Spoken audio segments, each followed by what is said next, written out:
දීර්ඝායු වේවා. සහස්‍රාලංකා ජ්‍යොතිෂ සේවාවට ඔබව සාදරයෙන් පිළිගන්නවා. අද මම ඔබ සමග කතා කරන්න බලාපොරොත්තු වෙන්නේ 2026 ජුලි මාසේ 27 වෙනිදා අලුයම් කාලයේ මේ විශ්වයේ සිදුණු විශේෂ සිදුවීමක් ගැන. ඒ තමයි ශනි ග්‍රහයාගේ වක්‍රවීම. වක්‍රවීම කියව පමණින්ම අපට හිතෙන්නේ මේ ග්‍රහයේ ආපස්සට ගමන් කරනවා කියලා. නමුත් ඇත්තටම භෞතික වශයෙන් එහෙම දෙයක් නෙවෙයි සිද්ධ වෙන්නේ. මේ ග්‍රහයාගේ ගමන් වේගයේ යම්කිසි අඩුවීමක් සිද්ධ වෙනවා. එතකොට පෘථිවියට සාපේක්ෂව ඒක පේන්නේ මේ ග්‍රහයා ආපස්සට පසුපසට ගමන් කරනවා වගේ.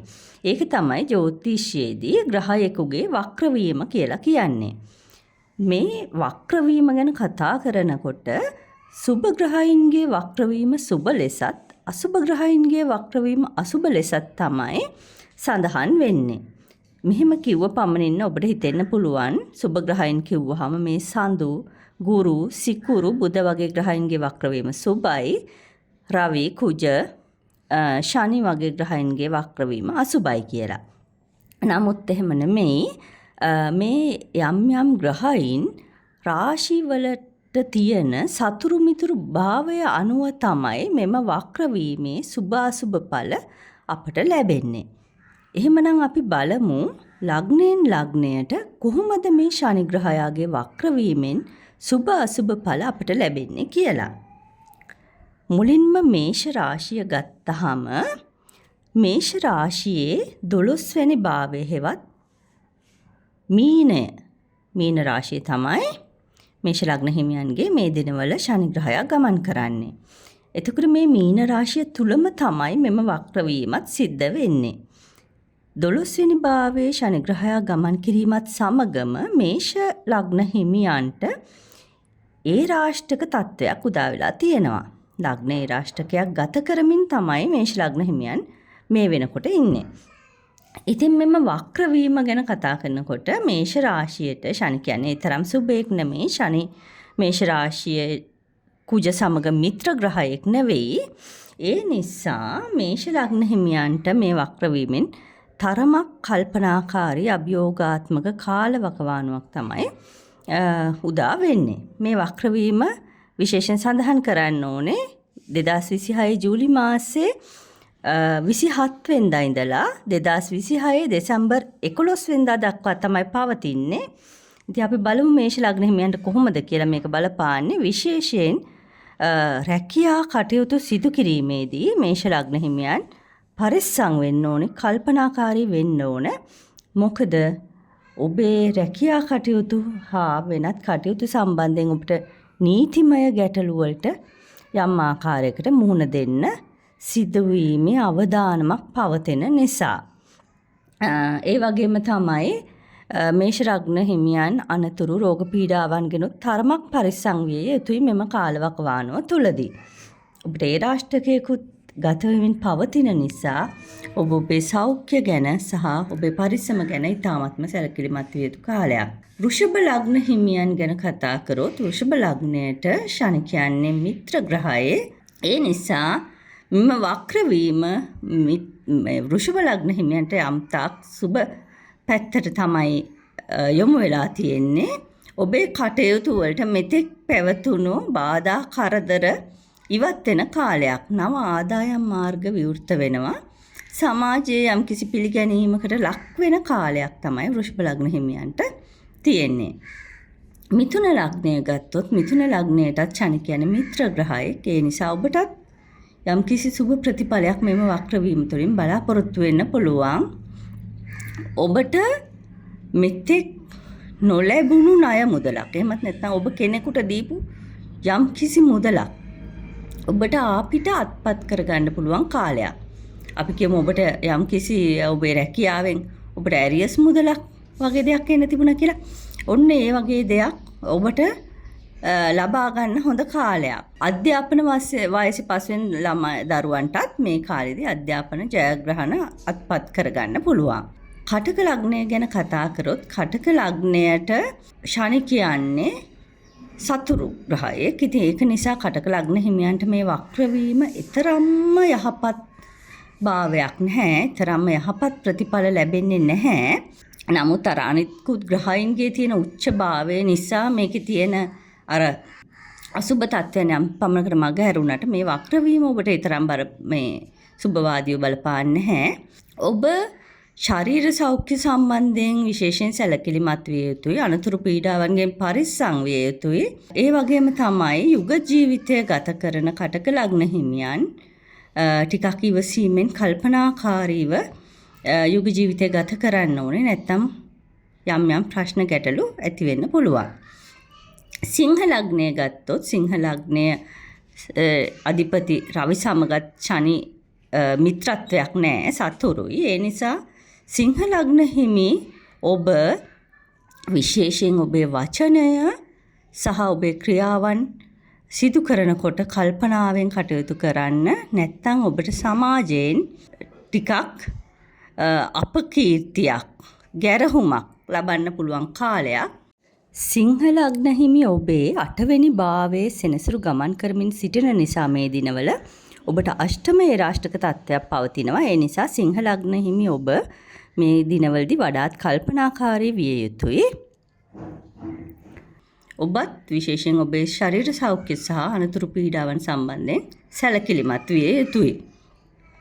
කන්‍යා ලග්නය ගත්තොත් කන්‍යා ලග්නය ඒ අධිපති සමග ශනිගේ තියෙන මිත්‍ර සම්බන්ධතාවය. ඒ නිසා මේ වක්‍රවීම කන්‍යා ලග්න හිමියන්ට හොඳයි. නිරෝගී සුවය වර්ධනය වෙන කාලයක්. අධ්‍යාපන වයසේ පසු වෙන කන්‍යා ලග්න හිමි දරුවන්ට අධ්‍යාපනයෙන් ජයග්‍රහණ අත්පත් කරගන්න පුළුවන් කාලයක්. ඔබේ යුග ජීවිතයේ පැවති කරදර බාධා ඉවත් වෙලා යුග ජීවිතයේ සතුට සැනසුම අත් කරගන්න පුළුවන් මේ කාලය තුලදී. තුලා ලග්නයට ඒ කියන්නේ ශනිගේ උච්ච රාශිය වෙන්නේ තුලා ලග්නය. ඒක නිසා තුලා ලග්න හිමි ඔබටත් මෙම වක්‍ර වීමෙන් හොඳ ප්‍රතිඵල මේ මාස කිහිපෙදී අත් කරගන්න පුළුවන්. ඔබට සතුරන් මැඩගෙන ජය අත් කරගන්න පුළුවන් කාලයක් මේ කාලය. මව්පස ඥාතීන්ගෙන් උදව් උපකාර ලැබෙනව විශේෂයෙන්ම. ගෙදර ඉඩකඩම් සම්බන්ධයෙන් කටයුතු වලදී ඒවා මිලදී ගන්න, ඒවයි නඩත්තු කටයුතු සිද්ධ කරන්න හොඳ කාලයක් හැටියට තමයි මේ කාලය හඳුන්වා දෙන්න පුළුවන්. වෘශ්චික ලග්නය හිමියන්ටත් මේ කාලේ තරම් සුබ නෑ. මොකද ශනි වෘශ්චික ලග්නයේ අධිපති කුජ ග්‍රහයා සමග සතුරු භාවයක් දක්වන නිසා මෙම වක්‍ර වීමෙන් හොඳ ප්‍රතිඵල ඔබට අත් කරගන්න අපහසුයි. විශේෂයෙන් දරුවන් සම්බන්ධයෙන් යම් ගැටලු ඇති වෙන්න පුළුවන් නිසා ඔවුන් පිළිබඳව විශේෂ සැලකිල්ලක් අවධානයක් යොමු කරන්න ඕන කාලයක්. තමන්ගේ කීර්ති නාමයට හානි සිද්ධ වෙන්න පුළුවන් නිසා ඔබ රැකියා කටයුතු කරනකොට පරිස්සම් වෙන්න ඕනේ. සහෝදරින් සමගත් යම් සිත්තමනාපකම් සිත්‍රිදී ඇති කරගන්න කාලයක්. විශේෂයෙන්ම තවත් රැකියාවක් අපේක්ෂාවෙන් හෝ එහෙමත් නැත්නම් රැකියාවේ කලකිරීම ඇති වෙලා ඔබට රැකියාව දැන්ට කරමින් හිටින රැකියාව අත්හරින්නට සිතුනොත් මේ කාලය නම් කිසිසේත්ම ඊට සුදුසු කාලයක් නොවන බව වෘශ්චික ලග්න හිමියන් මතක තබා ගත යුතුයි. ධනු ලග්නය ගත්තොත් ධනු ලග්න හිමි ඔබටත් මේ වක්‍ර වීමෙන් සුබ ප්‍රතිඵලත් කරගන්න පුළුවන්. ඉතිරිය තරමක් අඩු වුණත් පෞල් ජීවිතයේ සතුට සැනසුම අත්විඳින්න පුළුවන් කාලයක්. මෙතෙක් පැවතුණු යම් සිත්‍රෙදි මමනාපකම් තිබුණා නම් ඒවා දුරු වෙලා ගිහිල්ලා සතුට සැනසුම ඇති කරන කාලයක්. සමාජයෙන්ුත් ඔබට යම් කිසි පිළිගැනීමක් ඇති කරගන්න පුළුවන් සුබ කාලයක් තමයි මේ ශනිගේ වක්‍ර වීම කාලය. මකර ලග්න හිමි ඔබට ඔබේ ශනි ග්‍රහයාගේ ශක්ෂේත්‍ර රාශිය තමයි මේ මකර ලග්නය.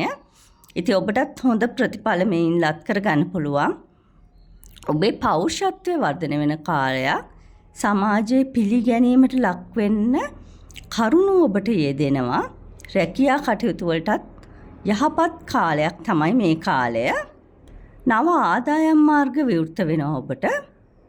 ඔබ උත්සාහ කරොත් ඔබට මේ කාලයෙන් ප්‍රයෝජනයක් අත්පත් කරගන්න පුළුවන්. කුම්භ ලග්නය ගත්තොත් කුම්භ ලග්නෙත් ශනිගේ ශක්ෂේත්‍ර රාශියක් මේක. ඒ නිසා කුම්භ ලග්න හිමි ඔබටත් යම් කිසි ඒරාෂ්ටක තත්ත්වයක් පැවතුනත් මේ කාලයේදී ටිකක් ඒ පීඩාවන්ගෙන් දුරස් වෙලා යම් කිසි සහනයක් අත්කරගන්න පුළුවන් කාලයක්. මුදල් තත්ත්වය යහපත් වෙනවා ඔබේ. නතර වෙලා තිබිච්ච කටයුතු නැවත ආරම්භ කරන්න පුළුවන් කාලයක්. නීතිමය ප්‍රශ්න තිබුණා නම් ඔබට යම් යම් දේ සම්බන්ධයෙන් ඒනුත් සහනයක් අත්කරගන්න පුළුවන් කාලයක්. මීන ලග්නය තුල තමයි මේ දිනවල මේ ශනි ග්‍රහයා ගමන් කරන්නේ. මේ වක්‍රවීම සිද්ධ වෙන්නේ මීන රාශිය තුල.